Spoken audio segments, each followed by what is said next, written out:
Assalamu alaikum. Je ne vais pas être longue parce que je pense que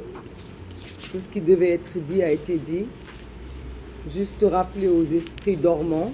qui font exprès de ne pas ouvrir les yeux que le président Macky Sall a fini de jeter la honte sur le peuple sénégalais et sur toute l'Afrique en batifolant avec des insulteurs devant la face du monde. Il a aussi fini de nous ramener en arrière des décennies et des décennies, d'insulter la mémoire des gens qui sont morts depuis 2012 pour l'aider à accéder au pouvoir. Il est habitué des faits. Il est arrivé au pouvoir en traversant des cadavres et apparemment il a décidé vendredi passé de sortir par le même procédé. Je vais parler en wolof pour m'adresser au peuple sénégalais parce que fi ñu toll nii ci Sénégal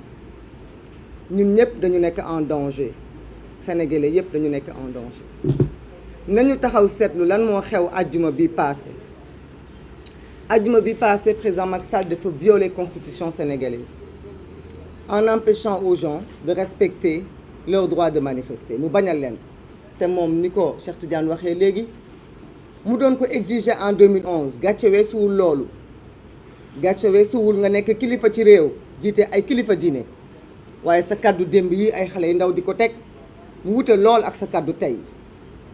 te nag ba tey nga bëgg a taxaw bëgg ñu wax ne ñu nan la woowee kilifa matatoo kilifa googu parce que sa kàddu jaratul dara léegi téléphone yi ñu koy teg sax di ko vaar sax yenn yi day bëggee parce que nangootu ko déglu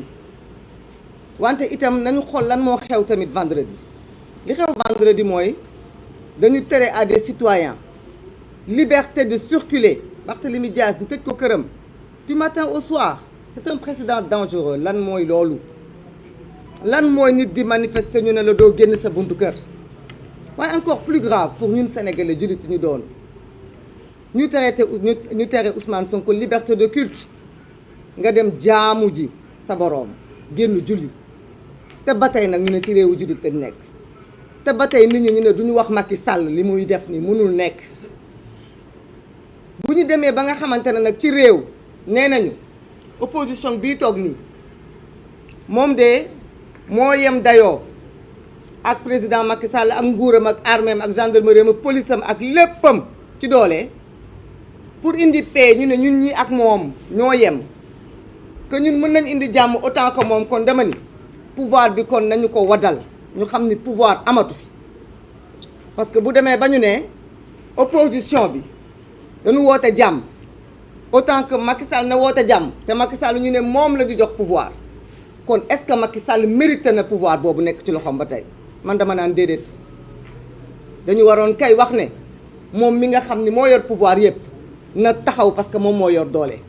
ndax nag moom mooy rey sunu ay rakk moom moo yor ay bal di ko tiire ci sunu askan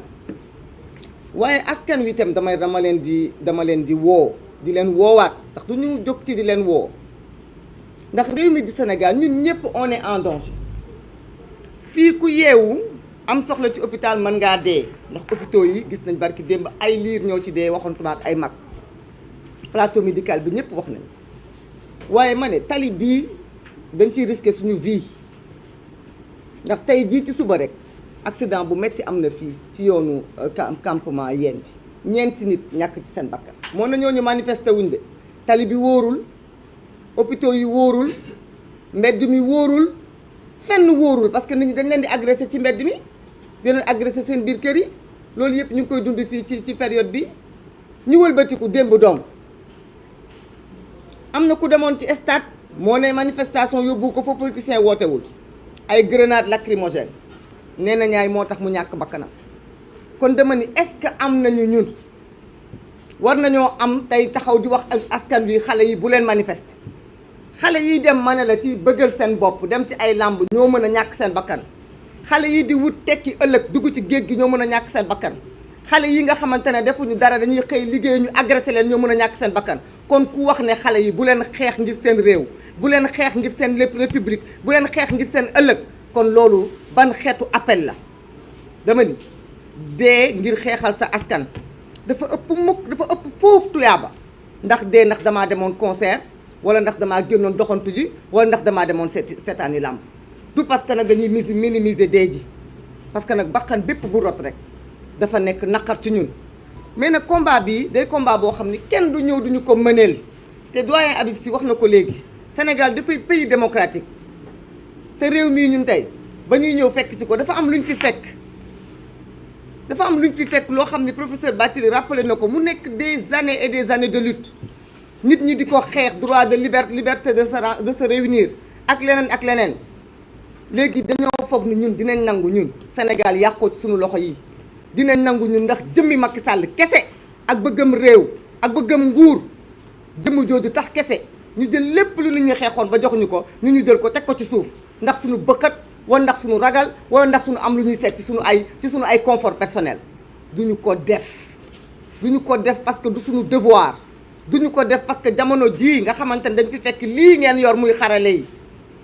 lii ngeen yor nga xamante ne mooy rendre éternel bépp kaddu ak bépp taxawaay bu ëllëgee ñu duñu ko tegal duñu ko vaar naan démb bi Macky Sall ñëwee bëgg a réduire l'opposition à sa plus simple expression des gens se sont couchés nous refusons d'être cette opposition couchée nous serons l'opposition debout à Macky Sall te nag loolu la xam moo tax mu ne fii ñuy toog nii kenn du ci bokk ci élection yi je dis bien kenn du ci bokk ci élection yi te loolu 2012 ba léegi loolu lay def bu nit ñi trompé wu de combat wala de cible foog ni xeex bi waxu la élection législative bi Cheikh Tidiane wax na ko léegi ñu ngi jàkkaarloo koo xam ni dafa am fu mu bëgg a dem te nit ñi xam nañ ko te nag jàmbaarloo mënta ñàkk parce que buy tey muy 2023 muy 2024 ala kulli ali li ñu bañaloon Ablaye Wade duñ ko nangul moom kon nag may woowaat askan wi di leen wax gën leen takku gën leen am fulla bu leen kenn jox complexe bu leen kenn rusloo bu leen kenn wax ne leen li ngeen di xeex amul njëriñ ñi leen koy wax ñëpp kenn ci ñoom ku nekk nanguwul xool boppam ci seetu gëm leen ni réew mi seen réew la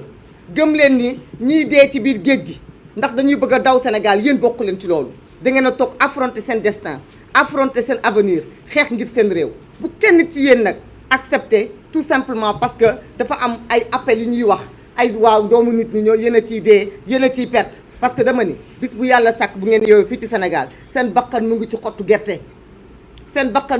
gerte parce que à 1000 reprises on peut tous mourir on peut mourir sur la route on peut mourir chez soi étant agressé on peut mourir de différentes façons nous décidons de mourir debout de mourir digne pour notre pays et que les gens sachent que ce combat-là c'est un combat noble que nous menons pour nos enfants pour les générations futures vous rentrerez dans l'histoire dans cette histoire nag sordide où le président Macky Sall est aujourd'hui dañ jàpp ni président Macky Sall bisu tey jii mooy président bi nga xam ni ñetti député ñu ngi ci loxo yoon ci magistère am ñetti député ñu ngi ci loxo yoon ci magistère am pendant que ñaari député mi defoon luubal barki démba liberté provisoire la ñu am ñaari maire ñu ngi ci loxo yoon ci régime président Macky Sall ak nag 200 otages des otages politiques des patriotes debout te ces gens-là seront libérés d'une façon ou d'une autre may wax nag ne dafa am loo xam dañu ne arrêté Ousmane Ngom la président Macky Sall moo ko teg suñu kanam boobu ba léegi tey nag nee na dafa téye Déthié Fall téye ko ci loxo yoon te tegu ko fenn téye Mame Diarra Fam ci loxo yoon te tegu ko fenn na xam ne violation arrêté Ousmane Ngom boobu moom mooy le principal coupable parce que nag on ira vers ces otages politiques là pour les soutenir et ces otages politiques-là, coûte que coûte, seront libérés. Donc nous irons, même au palais s'il le faut, et au centre-ville, parce que là où ils seront, nous serons, parce que nous menons le même combat et nous sommes du même bord. Je vous remercie. Merci Madame Maïmouna Bousso. La parole à Monsieur Cheikh Tidiane Youm, représentant de Serigne Moustapha Sy PUR.